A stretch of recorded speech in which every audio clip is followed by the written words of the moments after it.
നമ്മളെല്ലാവരും തന്നെ വളരെയധികം ഇഷ്ടപ്പെടുകയും ബഹുമാനിക്കപ്പെടുകയും ചെയ്യുന്ന വ്യക്തിത്വമാണ് സന്തോഷ് ജോർജ് കുളങ്ങര.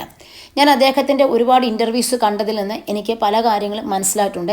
അദ്ദേഹം ഇത്രയും ലോകം ചുറ്റി സഞ്ചരിച്ച വ്യക്തിയായതുകൊണ്ട് പല കാര്യങ്ങളെക്കുറിച്ചും നല്ല പ്രാവീണ്യമുള്ള വ്യക്തിയാണ്.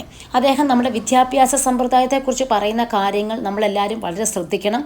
ഇത് ഉന്നത അധികാരികളും അതുപോലെ ഗവൺമെൻറ്റിൻ്റെയും ശ്രദ്ധയിലേക്ക് നമ്മൾ കൊടുക്കേണ്ടതും ആവശ്യമാണ്. നമ്മുടെ കുട്ടികളുടെ വിദ്യാഭ്യാസ രീതി തന്നെയാണ് നമ്മുടെ കുട്ടികൾക്ക് മോശമായിട്ട് ഭവിക്കുന്നത്.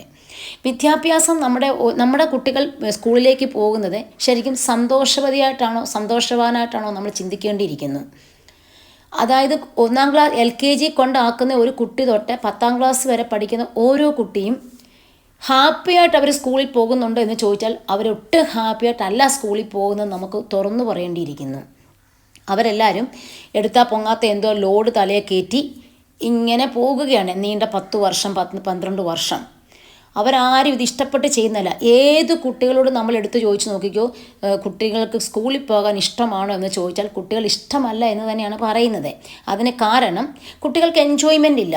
സന്തോഷ് ജോർജ് കുളങ്ങര പറയുന്ന കണക്ക് കുട്ടികളെ entertainment program, sports program, music program, മറ്റ് യോഗ അഭ്യസിപ്പിക്കുക, ഇങ്ങനെ ഒരുപാട് കാര്യങ്ങൾ കുട്ടികളിലേക്ക് നമ്മൾ കൊടുക്കണം. പുസ്തകം മാത്രം പഠിച്ചുകൊണ്ടിരിക്കുന്ന ഒരു വിദ്യാഭ്യാസം ഭയങ്കര പാടാണ് ഇവിടെ. ഇപ്പോൾ ഏത് സബ്ജക്റ്റ് എടുത്താലും ഒരുപാട് കാര്യങ്ങളുണ്ട്. ഇങ്ങനെ ഒരുപാട് ലോഡ് കൊടുക്കുകയാണ് പഠിക്കാൻ. അപ്പോൾ ഇതെല്ലാം കൂടെ കുട്ടികൾക്ക് താങ്ങാൻ പറ്റാതെ സ്ട്രെസ്ഫുള്ളായിട്ട് മാറുന്നുണ്ട്. നമ്മുടെ ഈ പിഞ്ചു കുഞ്ഞുങ്ങളൊക്കെ ഭയങ്കര സ്ട്രെസ്സിലാണ് സ്കൂളിലേക്ക് പഠിക്കാൻ പോകുന്നത്.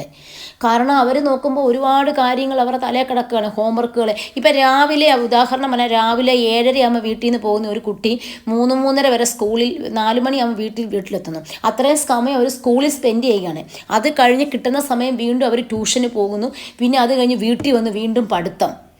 ഏത് കുട്ടിയാണ് കളിക്കുന്നത്?